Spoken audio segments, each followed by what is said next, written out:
Amigas y amigos, muy buenas tardes. La construcción de acuerdos parlamentarios es un proceso complejo en el que en teoría deben mediar la tolerancia, el respeto, los argumentos jurídicos y técnicos de los distintos actores políticos para lograr objetivos de bien común. La Cámara de Diputados y el Senado de la República son los espacios de representación de la soberanía popular. Cuando en 1997 el partido oficial perdió la mayoría legislativa, se inauguró una nueva etapa de diálogo, debate y construcción de acuerdos que no necesariamente se honraron. Muchos y variados han sido los momentos vividos en todas las legislaturas, con intercambio de ideas, insultos también, cantos, tomas de tribuna, lanzamientos de silla, bueno, de todo, que incluye pastel y velas para festejar al patriarca presidencial y hacer prevalecer su ley. Hoy, sin embargo, y ante la evidente derrota en la votación de la reforma eléctrica, los autoritarios que no aceptan y no saben perder buscan el escarmiento, la venganza de los que osaron expresar su negativa. Al fin, sembradores de odio que hoy disponen y utilizan todos los recursos públicos para cumplir con este propósito. Los opositores no son ni bandidos, ni bandoleros, ni cuatreros, y mucho menos traidores a la patria, como los quiere presentar el presidente, que no puedo omitirlo, con qué facilidad olvida la investidura que ostenta y que no ejerce. Cada representante legislativo tiene la altísima responsabilidad de guardar y hacer guardar el orden constitucional y procurar en todo momento el bien y la prosperidad de la Unión, que incluye paz y unidad entre las y los mexicanos. Desde este espacio, hacemos un llamado a la sensatez, a detener los ataques desde los espacios de poder y retomar los mecanismos democráticos para construir una ruta fraterna y de concordia. Se debe entender la pluralidad como la riqueza de pensamientos y visiones para resolver los graves problemas nacionales. Debemos terminar con las imposiciones y exclusiones de un solo hombre que decidió encabezar a sus fanáticos y no gobernar el país. Es por México, porque todos, absolutamente todas y todos, somos mexicanos. Para hablar de los vericuetos democráticos en el ámbito legislativo, nos acompaña el diputado federal y vicepresidente de la Cámara de Diputados, Santiago Krill Miranda. Bienvenidas y bienvenidos. Soy Adriana Dávila y esto es Cambiar la Ecuación. Comenzamos. Soy Santiago Krill Miranda, mexicano, ciudadano de tiempo completo,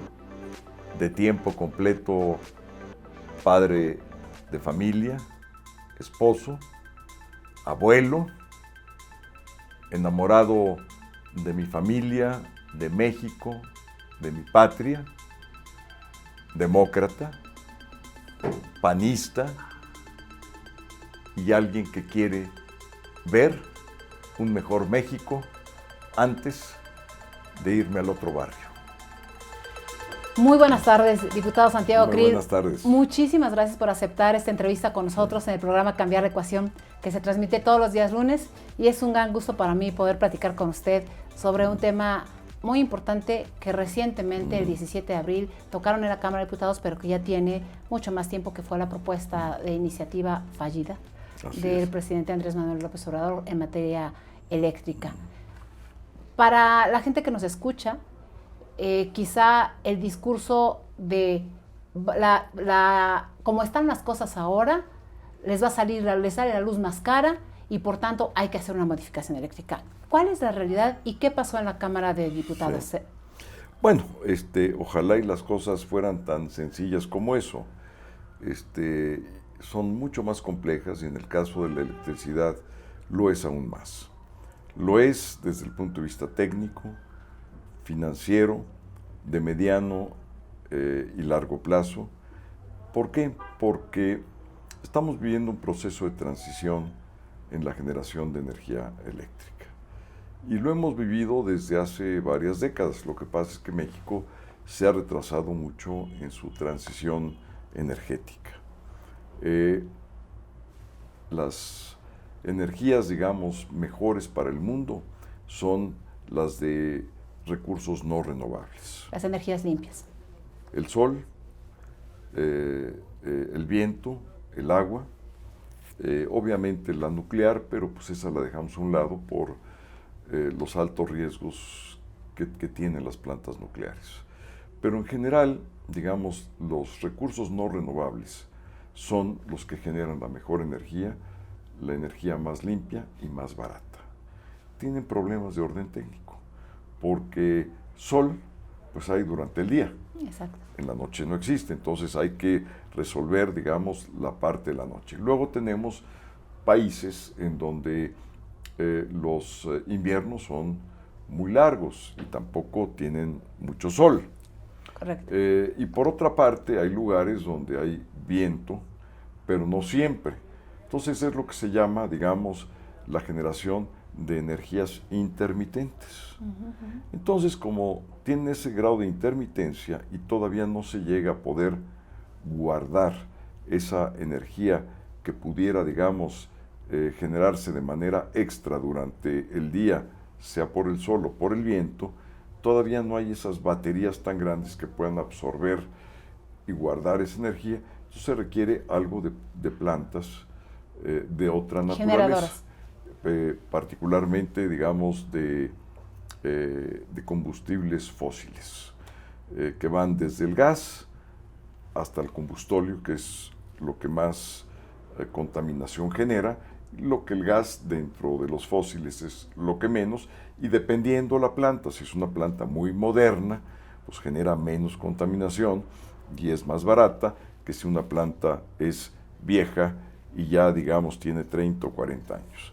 Entonces, todo esto y esta, digamos, situación del avance tecnológico hace el tema muy complejo.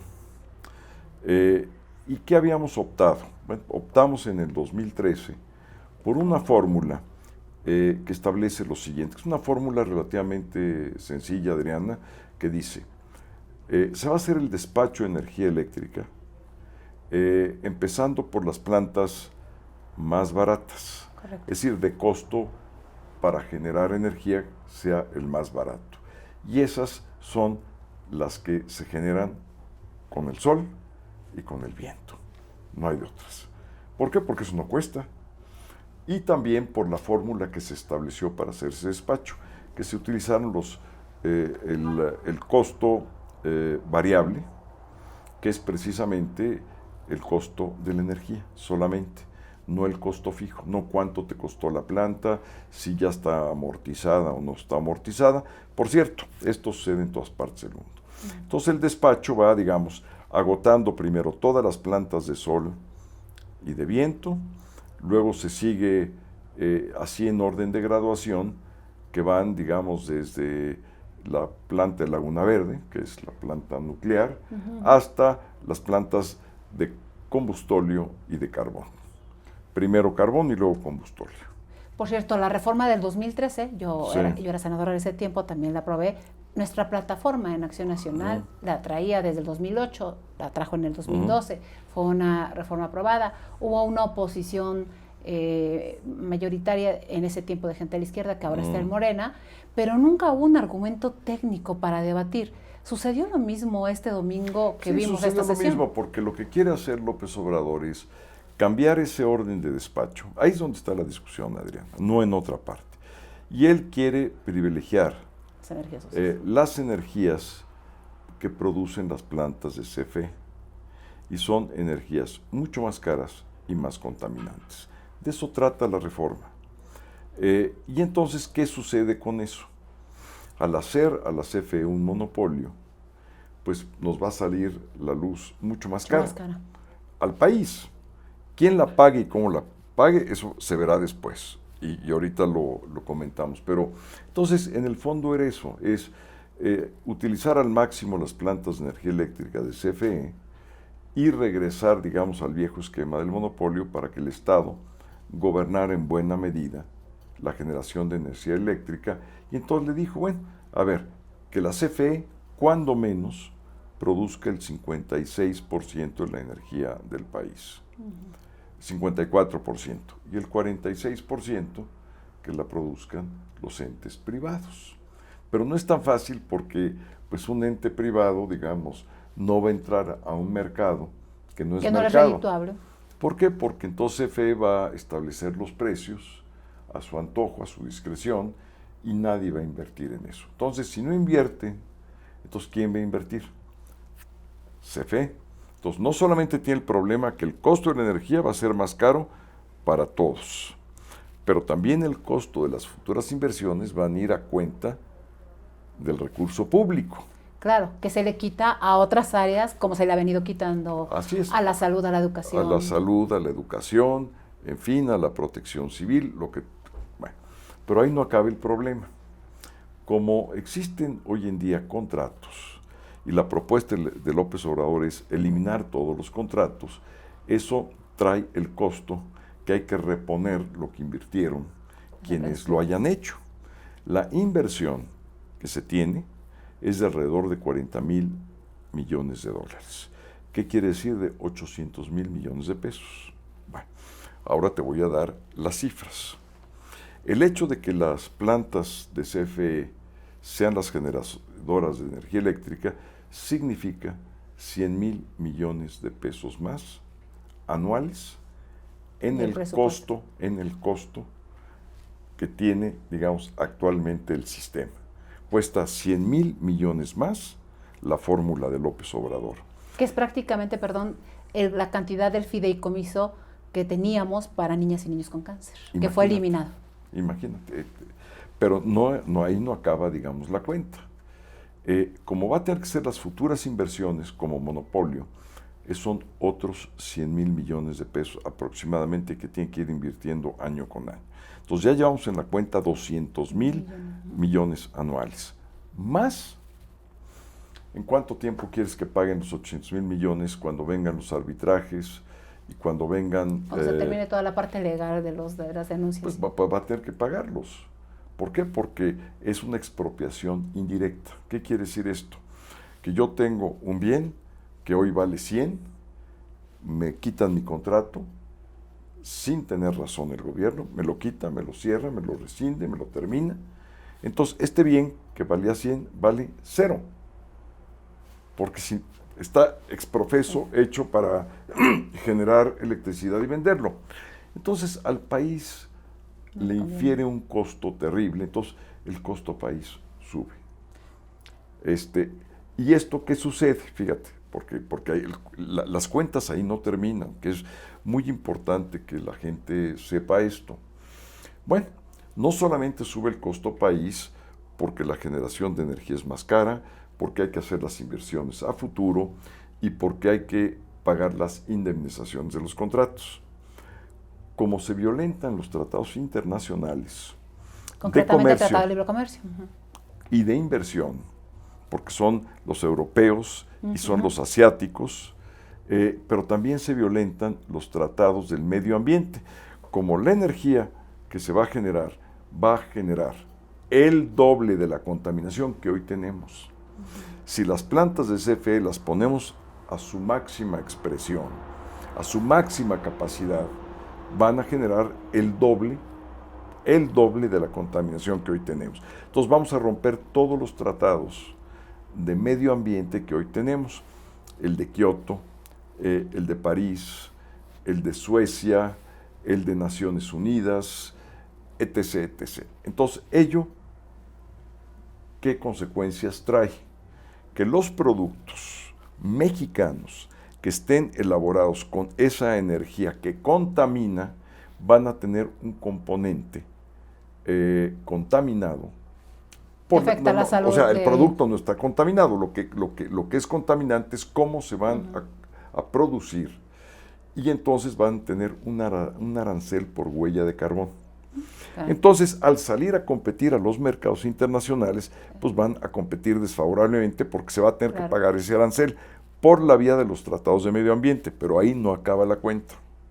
Fíjate tú, por la vía de los tratados de comercio y de inversión, como se van a violentar, va a haber represalias, medidas que pueden adoptar los países, miembros de los tratados comerciales, y decir, bueno, tú hiciste una expropiación indirecta de inversionistas nacionales míos, te voy a poner un arancel en tus productos, pero un arancel comercial. Todos nuestros productos, la planta productiva, exportadora, que es el motor de nuestra economía. O sea, si algo está funcionando bien en México, desde el punto de vista económico, es la planta productiva exportadora. Esta reforma a quien le infiere más costo es a esa planta productiva exportadora. Bueno, ¿y eso qué consecuencia trae? Pues trae menos inversiones.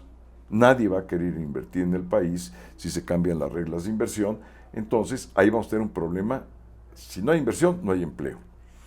Pero, como vamos a tener problemas... Y de por sí ya perdimos 12.5 millones de empleos. Además, de por sí ya perdimos empleos. Pero además, como nuestra planta productiva va a tener aranceles, la que compite en el exterior, pues va a tener más problemas de recortes del personal. Las contribuciones, los impuestos que se generaban, ya no se van a generar. No hay ingreso. El Estado va a contar pues con menos recursos y obviamente va a haber que hacer recortes en las distintas partidas del presupuesto. Es decir, Adriana, es un fracaso la fórmula de López Obrador para producir energía eléctrica. Llevamos prácticamente 4 años con esta idea de estatizar todo. O sea, el Estado es el que provee, el Estado es el que da, las filas que tenemos que hacer para que nos vacunen, la falta de una distribución más equitativa del presupuesto, el aumento incluso de la inflación, que además de echar una culpa a la pandemia, pero el presidente sigue diciendo algo así como primero los pobres, y ya vimos que justamente esta es una de las reformas que a quienes más afectaba era a los pobres. Para la oposición en su conjunto, PRI, PAN, PRD y MC, que participó y que votó exactamente igual que votaron ustedes, esto es un triunfo. ¿Cómo se puede leer, diputado? ¿Y qué puede hacerse para mantener esta unidad, por lo menos hasta el 2024, que podamos tener una transición hacia algo mejor? Bueno, en primer lugar, sí, por supuesto que es un triunfo. Frenamos, digamos, algo que le iba a afectar al bienestar del país, al bienestar social. Algo que le iba a afectar sobre todo a las personas que menos tienen. Y por eso esta reforma, aparte de todo lo que ya platiqué, es una reforma que violenta los derechos humanos. Los violenta por el lado, digamos, del medio ambiente y la salud, los violenta por el lado de la libre competencia, porque al final del día la libre competencia tiene que ver con el usuario. Claro. Es decir, el mercado lo que hace es eficientar el servicio. Tener oferta para el usuario. Entonces, el usuario va a tener que eventualmente pagar más y va a recibir una energía contaminante para su salud. Entonces, se afectan los tratados de derechos humanos, que eso es otra de las afectaciones que se tienen, que son gravísimas. Perdón, que usted planteó como principal, porque yo recuerdo que su intervención en la tribuna inició justamente mencionando el artículo 1 constitucional, por cierto, reforma en materia de derechos humanos impulsada por Acción Nacional. Exactamente, Adriana. Sí, lo hice porque se había ya discutido mucho la cuestión económica, etcétera, pero nadie había tratado hasta ese momento el tema de derechos humanos. Entonces quise poner, digamos, el contrapunto en mi intervención sobre los derechos humanos. Entonces, como verás, pues es un desastre de iniciativa y por otra parte, pues es un triunfo para toda la oposición. Nos vamos a mantener, sí, hoy en día es una coalición que tiene 2 modalidades, Adrián. Es una coalición electoral, hoy estamos coaligados en 4 elecciones, que es Aguascalientes, Durango, Tamaulipas e Hidalgo. Vamos solos en lo que hace a Oaxaca y Quintana Roo.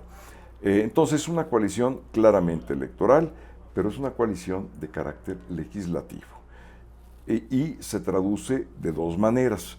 En el Senado se llama el bloque opositor. Y con nosotros es la coalición legislativa, va por México en Cámara de Diputados, pero es lo mismo, estamos votando exactamente igual. Había temor de que el PRI no cumpliera el acuerdo y bueno, terminó viéndose solo un diputado por motivos que además ya fueron evidenciados, ¿no? Así es. Sí, mira, por parte de cierto sector pudo haber temor, sí, no por parte de quienes estamos en la mesa en la negociación. Yo confié desde el momento que el presidente del PRI me dijo, vamos a ir, yo nunca dudé que no iban a ir. Entonces, y siempre a mí me preguntaban una y otra vez, y decía, van a ir, y ahora qué bueno, porque inclusive algunos columnistas lo han reconocido, que yo se los había dicho hace más de un año.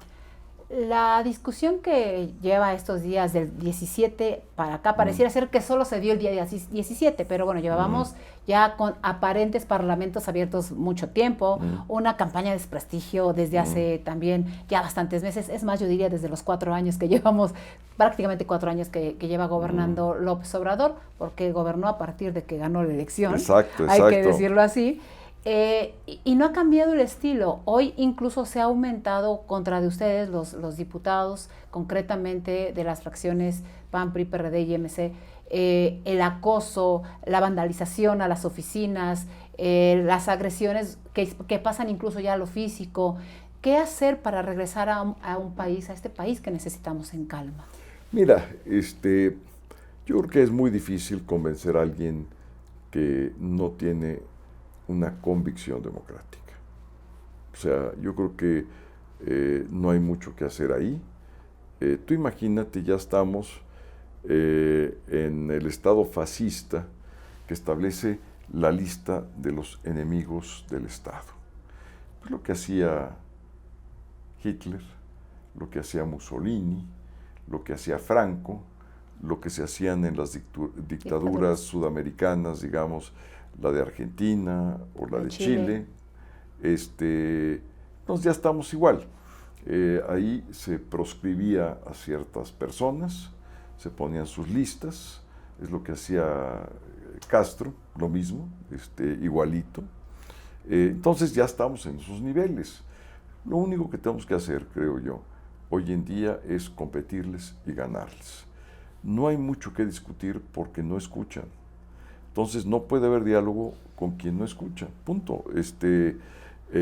Yo convoqué al presidente para que abriera el diálogo, fui a Palacio Nacional, le entregué una carta, no a él, porque él no estaba, si hubiera estado y si me hubiera recibido se lo hubiera entregado yo en mano, y me la respondió 2 días después en su conferencia en la mañana, y dijo que se abriera el diálogo. Con el secretario de Gobernación. Con el secretario de Gobernación, vine a Bucareli, mi antigua oficina, me recibió muy amablemente, convenimos establecer 7 mesas, las 7 mesas nunca se pudieron instalar por una u otra razón, siempre excusas, siempre justificaciones, en fin, no quieren dialogar, no saben dialogar, no desean estar sentado con alguien que pueda tener opiniones críticas, que pueda ser diferente. Déjeme entonces preguntarle esto que a mí me asalta desde hace ya mucho tiempo.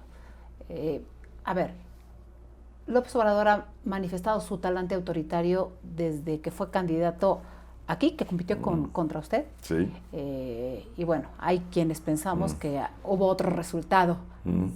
Ojalá hubiera habido otro. Sí, pero lo creemos y lo creemos. En ese tiempo Vicente Fox ganaba la elección, pero usted viene de un proceso también democrático, porque usted fue consejero del Instituto Federal Electoral, sabe lo que es un proceso democrático. Y en ese talante autoritario, ¿por qué confiar en alguien que siempre ha pensado que el diálogo no es el camino? Que no reconoce jamás sus derrotas y que las victorias las percibe siempre y cuando sea lo que él diga, incluyendo sean propuestas de otros gobiernos. Por ejemplo, el programa 70 y más, ¿no? Que fue un programa que se implementó en el gobierno del PAN, de Felipe Calderón, y él lo asume como propio, ¿no? Finalmente. ¿Por qué creer en alguien como él? Mira, yo no creo en alguien como él, pero sí creo que quienes somos demócratas estamos obligados a agotar todas las vías democráticas. Porque no nos vamos a ir al cerro con nuestras ametralladoras, a la guerrilla. Entonces, tenemos que agotar todas las vías democráticas. Si esta se cierra, optamos por otra. Si esta otra cierra, optamos por esta. Si no tenemos diálogo y aprueban algo inconstitucional, pues vamos a la Corte. Si la Corte no funciona bien, pues iremos a los organismos internacionales. Si vamos a elecciones, pues trataremos de ganarlas. Y así es esto. Pero lo que no podemos hacer es conducirnos de la misma manera de lo que le estamos criticando. Entonces, pues mira, ellos tienen un lenguaje y una manera de ser y unas actitudes que no son democráticas. No las copiemos, digamos, eso sí sería lo peor que podríamos hacer, ¿no? En ese mismo sentido, a ver, nosotros estamos a 2 años de ir a una elección, que es la del 24. Y el sistema de partidos se agotó como lo conocemos en el 2018. Los partidos también tienen sus propios problemas, todos. Yo diría a veces algunas prácticas antidemocráticas. ¿Qué hacer y qué otro sistema puede ayudar para que efectivamente la población vea una alternativa que no piense que es, si aquí no hay democracia, entonces vamos a ir a otra parte donde no haya democracia? ¿Cómo lograr esa amalgama que pueda generar confianza en el ciudadano? Porque ser oposición está bien, ganar una batalla está bien. Ahora, ¿cómo somos alternativa?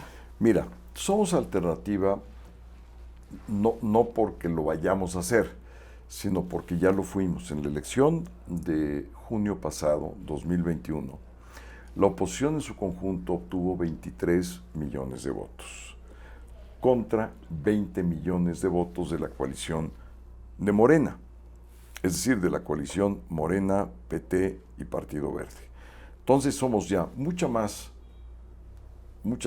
personas las que estamos de este lado, somos 3 millones de personas más que quienes agrupan la coalición por parte de López Obrador. Permíteme refutar ese argumento solo para poder explicar justamente a quienes nos están viendo esto que a veces no comprendemos. Entendiendo que somos más millones de personas que queremos otro modelo, ¿no? Mejorarlo. Pero también es cierto que perdimos estados y que hoy hay algunas encuestas que apuntan a una ventaja del partido oficial, que está usando además todas las prácticas, no solo antidemocráticas, sino de corrupción más altas que hemos visto en las últimas décadas en cualquier gobierno. Mira, sí, tienen razón, ellos ganaron más estados, pero en votos federales tenemos 3 millones de votos federales más. Lo que pasa es que ellos han querido esconder esto y siempre hablan de sus números del 18, nunca de sus números del 21. Nosotros ganamos 23 millones. Ahora, vamos a comparar cómo le va a nuestra coalición Va por México con la coalición de Morena. Nosotros ganamos un poco más de 19 millones y ellos ganaron un poco más de 20 más o menos. Entonces estamos prácticamente empatados. Entonces sí puede haber una situación, digamos, de que la gente pues vea a los partidos con cierta distancia, pero al final del día son los que son y son los que están, y la gente va a votar.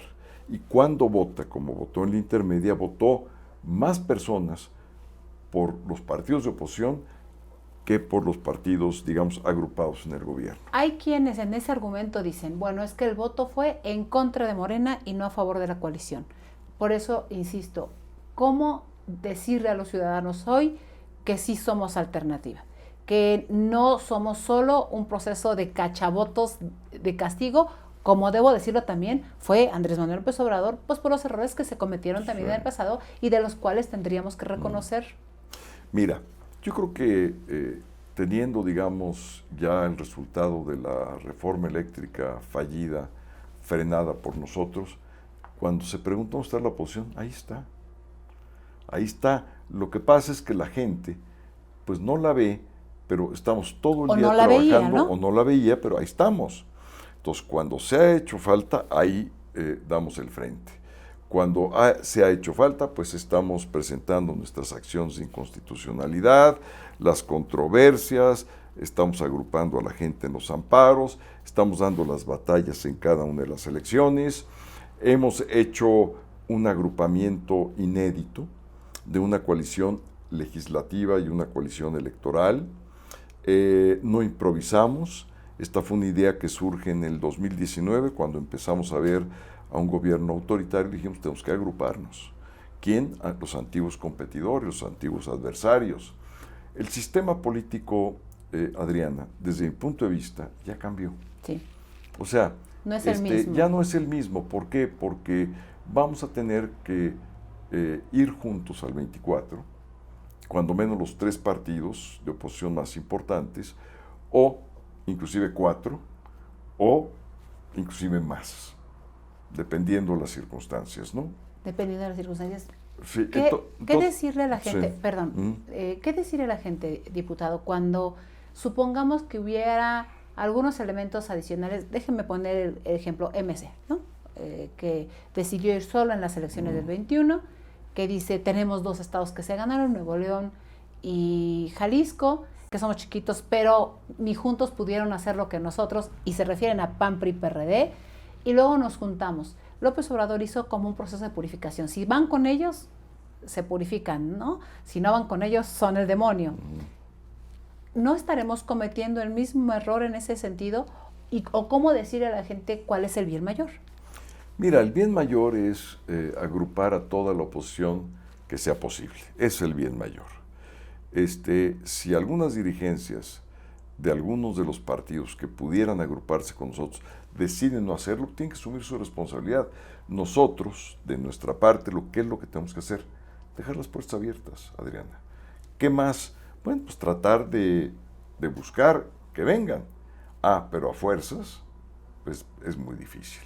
Pero por de pronto, ya contamos, digamos, en una elección federal con 19 millones de votos y un poquito más. Eso nos pone en una situación muy competitiva. Era cuando López Obrador está en su apogeo, ahora no lo está.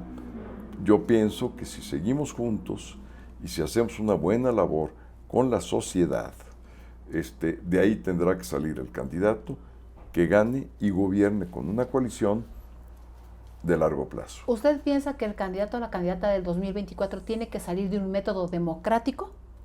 Todo depende. Va a depender mucho de las circunstancias. Yo creo que cada partido debe de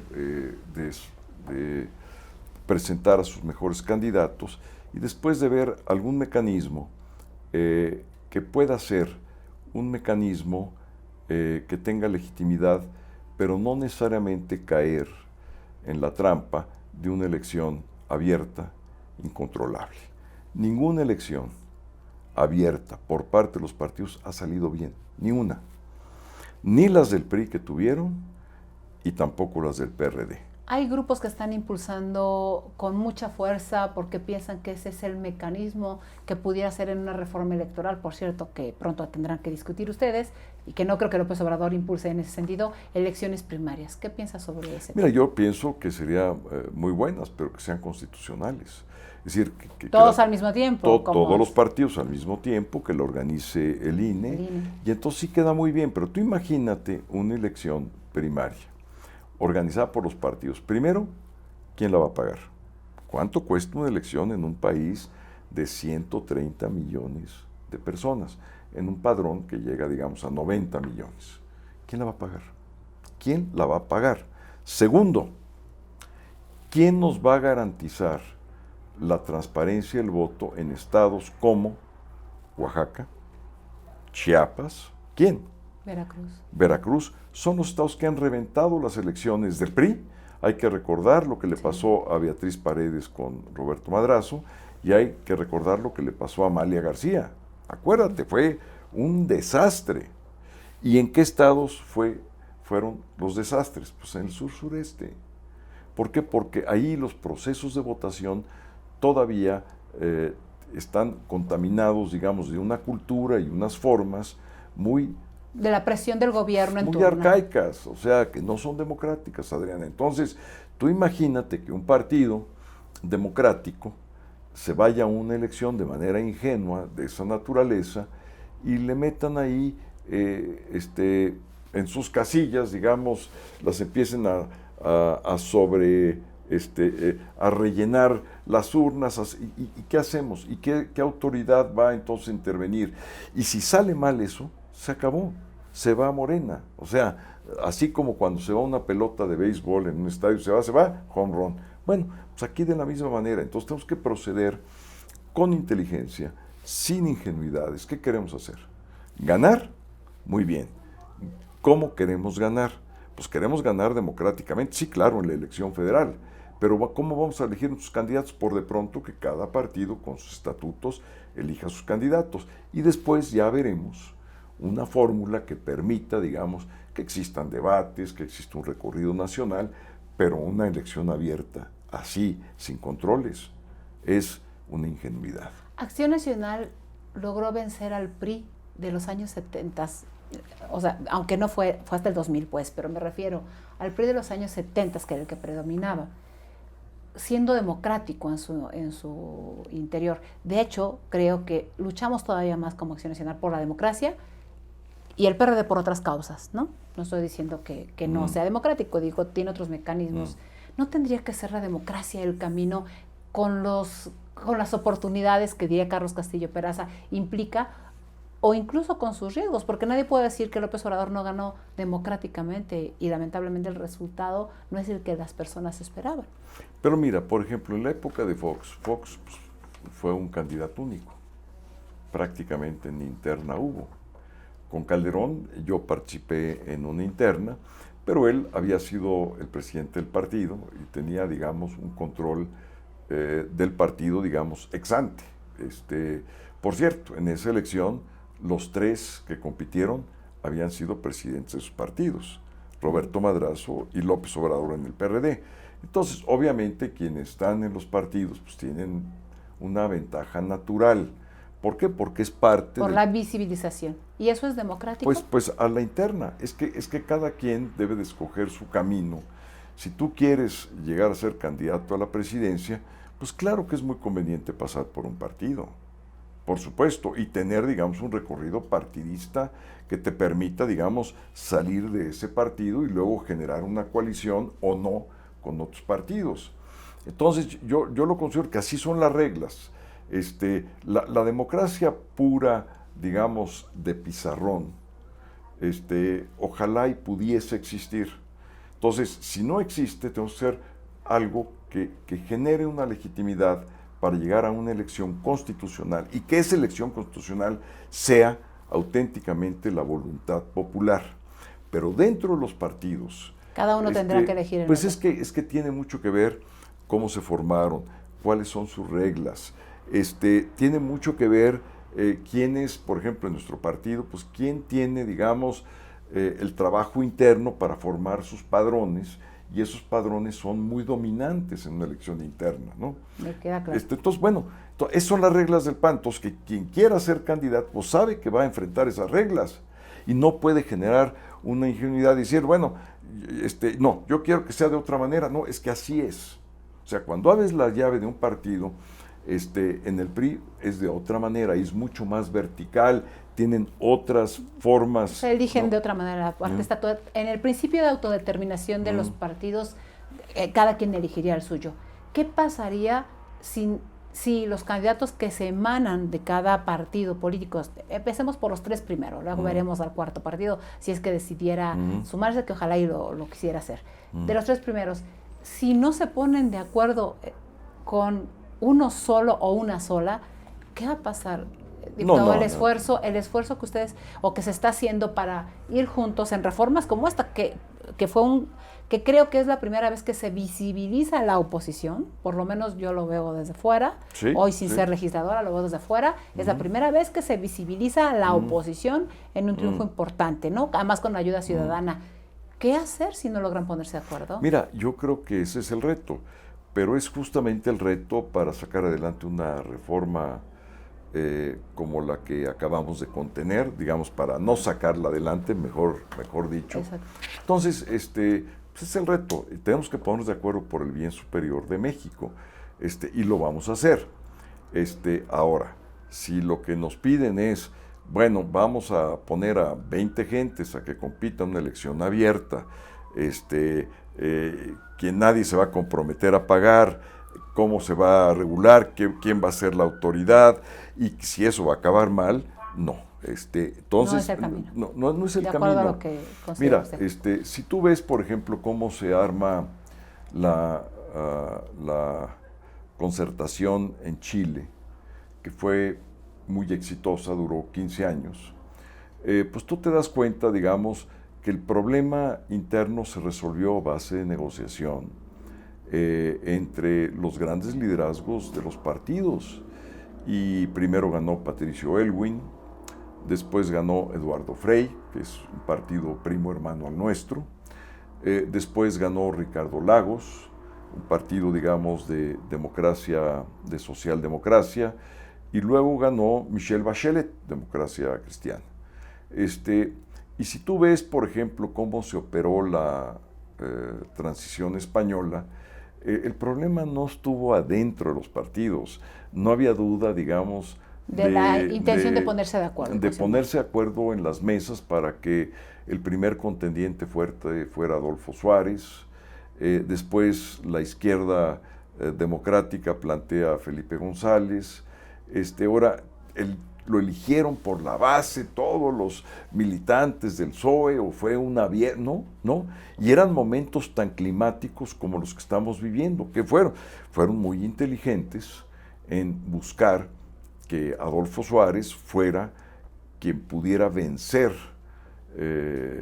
a quien se le enfrentara en la urna para concluir el proceso de transición.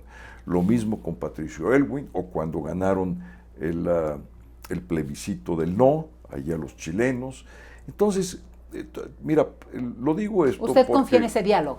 Es que no hay otra manera. A ver, vamos a ver ahorita Francia. Francia está entre la disyuntiva de una derecha extrema y de un liberal moderado. A ver, ya están los dos con 20 y tantos puntos, un poquito más Macron arriba, que Le Pen. Muy bien. Uh-huh. ¿Cómo crees que van a agrupar unos y otros?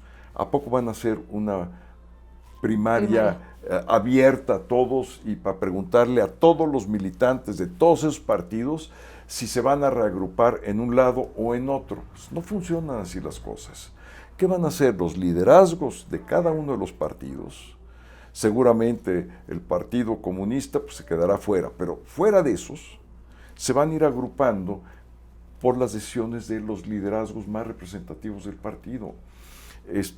Si tú me dices, bueno, en el PRI, ¿quiénes son? Pues yo te puedo casi decir los 10, 15 liderazgos más importantes, en el PAN también, y son representativos prácticamente de todo el país y tienen el pulso de lo que es el partido, porque de otra manera, entonces nosotros vamos a jugar, digamos, fútbol, pero queremos jugar fútbol, soccer, con un bat. No, eso se juega en un estadio de béisbol. Entonces, si queremos, nos vamos a equivocar. Yo por eso, mira, para mí la política es de puntos de realidad. O sea, tiene uno que estar pisando la realidad todos los días, porque de otra manera vienen expectativas y los fracasos. Y entonces sí vienen las justificaciones y nadie se hace responsable, porque siempre cuando alguien pierde, el responsable es el de enfrente. No es cierto. El responsable es uno desde las primeras decisiones que toma uno. En esa perspectiva, la reforma electoral que está por discutirse, porque el presidente anunció 3, la eléctrica, la electoral y la de la Guardia Nacional. 2 igual batallas que tendrá que dar la Cámara de Diputados o la Cámara de Senadores, depende de quién sea la Cámara de origen, pero son iguales de importantes. La electoral, no hay forma de que el presidente quiera plantear unas primarias, no lo veo. Más bien va a querer eliminar la representación partidista, en fin. Por lo tanto, las reglas tendrán que quedarse, llamémosle, similares. O ve algún riesgo de que en la electoral concretamente haya algunos actores que digan, bueno, a lo mejor en esta sí vamos. No. ¿Piensa que se va a mantener? Yo creo que sí, y yo creo que vamos a tener que aplicar la moratoria constitucional. Me sorprendería, sería un milagro que pudieran plantear un esquema mejor al que hoy tenemos. Y si no plantean algo mejor al que hoy tenemos, yo soy de la idea de cerrar totalmente las puertas. El INE, antes IFE, del que usted formó parte, insisto, viene de un proceso democrático. Usted conoce esos procesos democráticos. Sí. Hoy está, me parece que en el mayor de los riesgos. Si hay un ente autónomo que están queriendo destruir a toda costa por parte de Andrés Manuel López Obrador y sus aliados, es el Instituto Nacional Electoral, que ojo, no es que sean Lorenzo Córdoba y Ciro Murayama, es la institución como tal, fortalecida, claro. Y las reglas que se hicieron, claro. Tal cual. ¿Qué hacer ante justamente todo este descrédito? ¿Cuál va a ser el papel que ustedes como diputados, como legisladores tendrán, no solo en la discusión parlamentaria, sino en la propia narrativa que debe construirse con los ciudadanos? Yo creo que es muy claro. Si no plantean algo mejor, nos quedamos igual. ¿Qué sería algo mejor?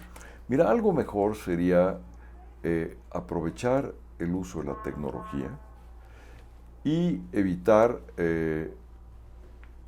los procesos tan costosos y tan falibles como los que hoy tenemos. Falibles en el sentido de que todavía tienen, digamos, muchos aspectos que pueden mejorarse. Uno es el gasto.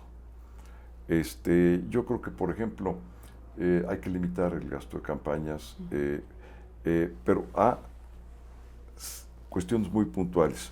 Tú puedes gastar en estas 10 cosas nada más. 15 cosas. Y que sean 15 cosas visibles, transparentes y que todo lo demás esté prohibido. Y no al revés, ¿no?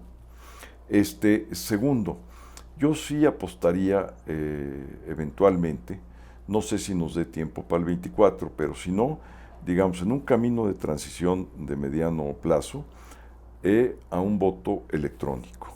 Y eso nos evitaría, digamos, un costo superlativo. Y hoy en día transferimos millones y La millones. pandemia nos enseñó algunas cosas. ¿Verdad? Y no pasa nada, con toda seguridad. Se transfieren millones de un lado, de un banco a otro, en fin, y ya hay mecanismos que dan plena seguridad. Tercero, yo creo que tenemos que pensar en campañas más cortas, Adriana. Tenemos que pensar en cambios de gobierno con periodos mucho más breves. ¿Una presidencia de 4 años? Sí, yo creo que una presidencia de 4 años. ¿Con posibilidades de reelección? ¿Similar a Estados Unidos? Similares a Estados Unidos y al resto del mundo. O en un sistema parlamentario donde auténticamente exista un voto de desconfianza, es decir, un voto de censura, más bien. No como la falsa revocación. No como la falsa revocación, y que se convoquen elecciones. Entonces tú tienes periodos, digamos, de 4 años que pueden ser o más cortos o puedes reelegirte. Tenemos que flexibilizar nuestro sistema. Tenemos un sistema presidencial sumamente rígido para un mundo en el siglo XXI que requiere mucho mayor flexibilidad de gobierno y que cuando los electores identifiquen que el gobierno no está funcionando, al siguiente. Estas propuestas que usted está haciendo en este momento, ¿se van a plasmar previo a que el presidente llegue con la suya? Es decir, Acción Nacional tendrá, o el bloque más bien, va por México, dirá, aquí está nuestra propuesta electoral, pues, o esperarán a que el presidente presente. Mira, no sé si vamos a hacer como lo hicimos en la eléctrica, que vamos a presentar una propuesta alternativa en unos días, o lo haremos antes en el caso electoral. En el caso electoral tenemos ideas, por ejemplo, la segunda vuelta, pues eso es más que obvio. ¿Tienen plataformas anteriores? Podría ser las primarias constitucionales, es una muy buena idea, que fueran generales. ¿Por qué? Porque entonces a los partidos... No hay intervención del gobierno. No, y además a los partidos los desahogas mucho, porque estableces ciertas reglas para que puedan competir 2 o 3. Es correcto. Por cada partido, entonces te evitas, digamos, los conflictos internos típicos que generan, digamos, los procesos internos. Yo creo que también debíamos de pensar en generar, digamos, elecciones con un mucho mayor grado de confiabilidad desde el punto de vista de la información que recibe el elector. Y por lo tanto, digamos, generar más debates, menos spots, por supuesto.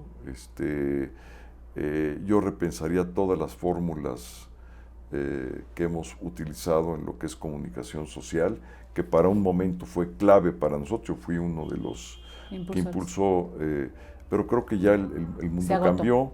¿Por qué? Porque ya, digamos, la comunicación a través de la televisión y el radio es una comunicación, sigue siendo muy importante, pero las redes son más. Y luego hay, por ejemplo, instrumentos que hay que ver cómo los vamos a regular. Por ejemplo, los call centers. ¿Cómo lo regulas? Las propias casas encuestadoras, Las ¿no? casas encuestadoras. Entonces, hay muchos temas que si estás ante una mesa de demócratas con el ánimo de sacar las mejores ideas, pues por supuesto, yo soy el primero. Yo estuve un año sentado en el seminario del Castillo de Chapultepec discutiendo estas cosas, no más que lo hicimos en los años 90, era otra circunstancia, Sí. otro México, pero así lo hicimos. Pero se logró dar ese paso democrático. Sí, fue la reforma. Aunque tardó, pero se Perdón, logró. Bueno, fue la reforma en 96.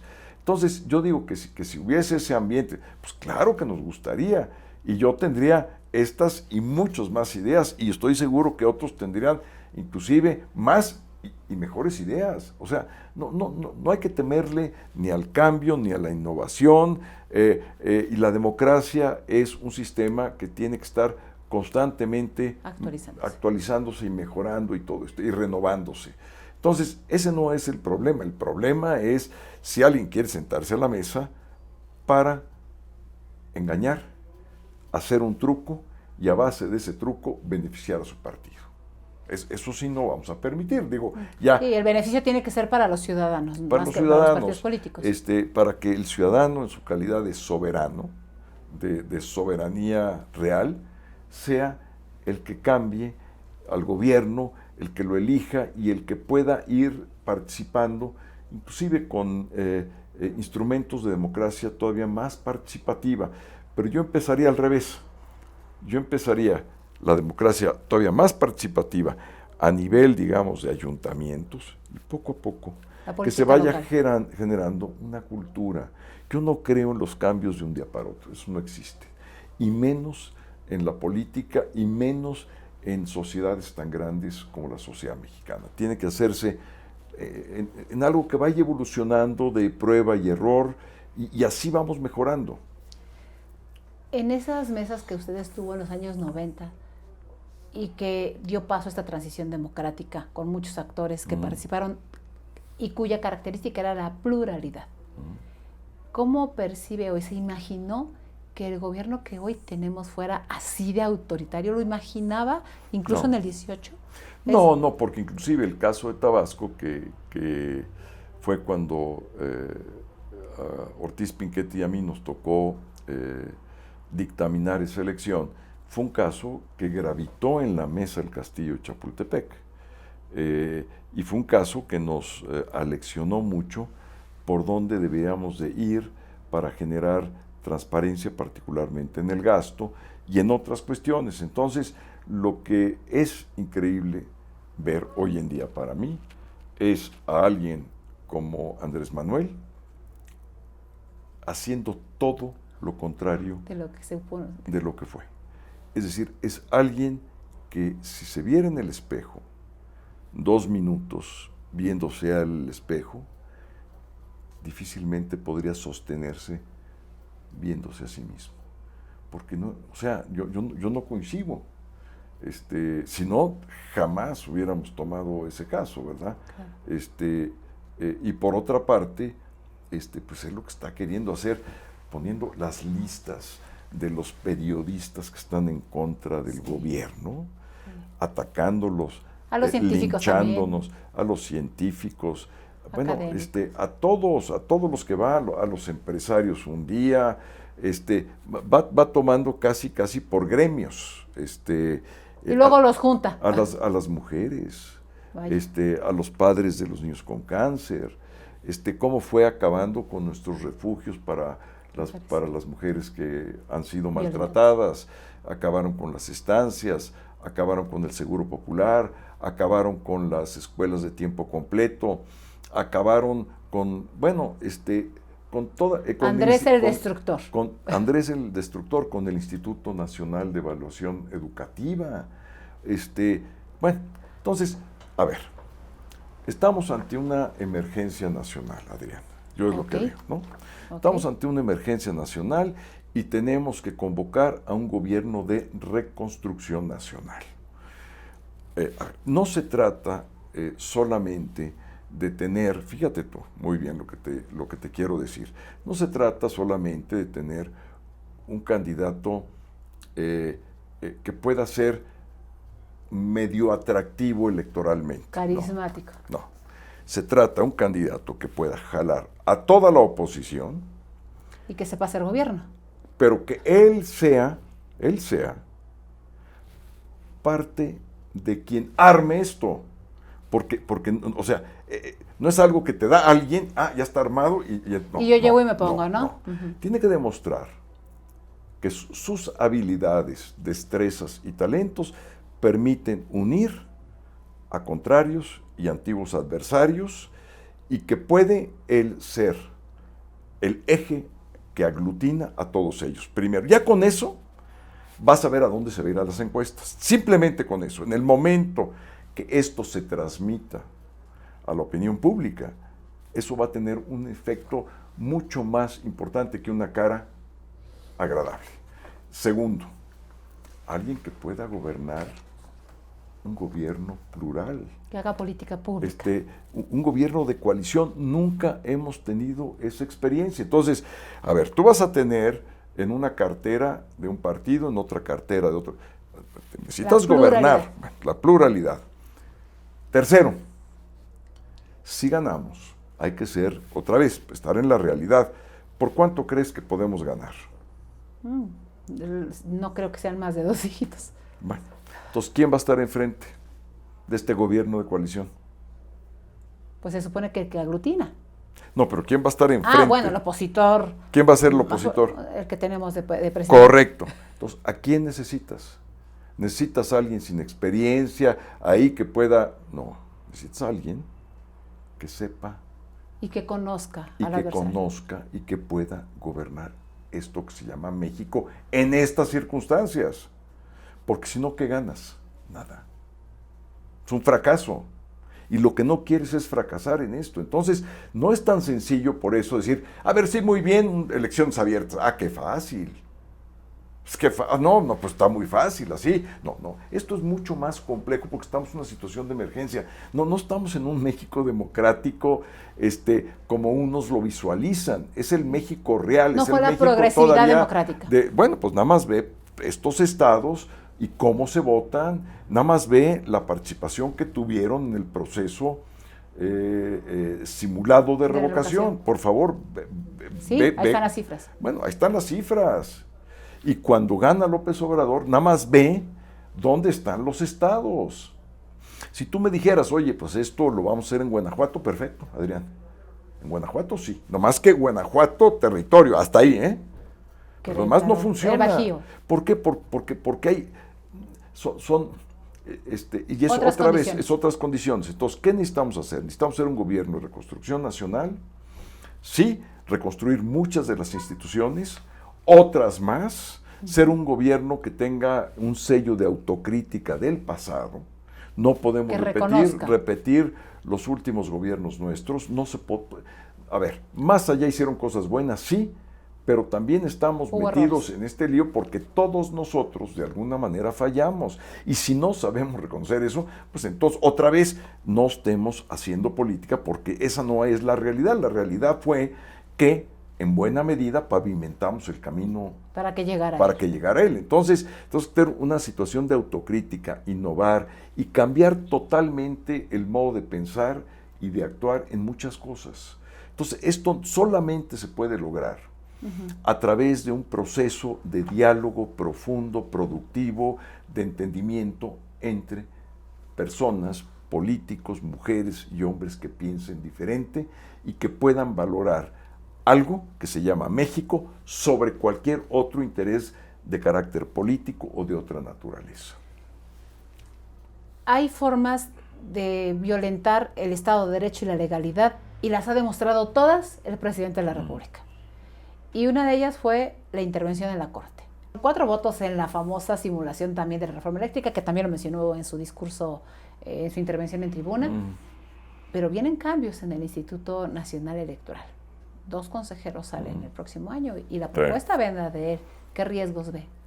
Mira, veo de riesgo que no podamos ponernos de acuerdo en nombrar a alguien y entonces ¿qué pasa? Es el escenario. Nosotros no podemos permitir que pase alguien, como ha sucedido ya en otras instituciones, que pensamos Bueno, pues que es algo que finalmente, por ejemplo, en la Corte, el presidente tiene la última palabra por la fórmula. Sí, claro. Son una terna, no pasa, dos ternas no pasa y el presidente escoge de la última terna el que él diga. Entonces, bajo ese esquema, él tiene siempre la sartén por el mango, hay que decirlo. En este caso no. En este caso, o son las 2/3 de la Cámara de Diputados o no hay nombramiento. La oposición se va a trincherar.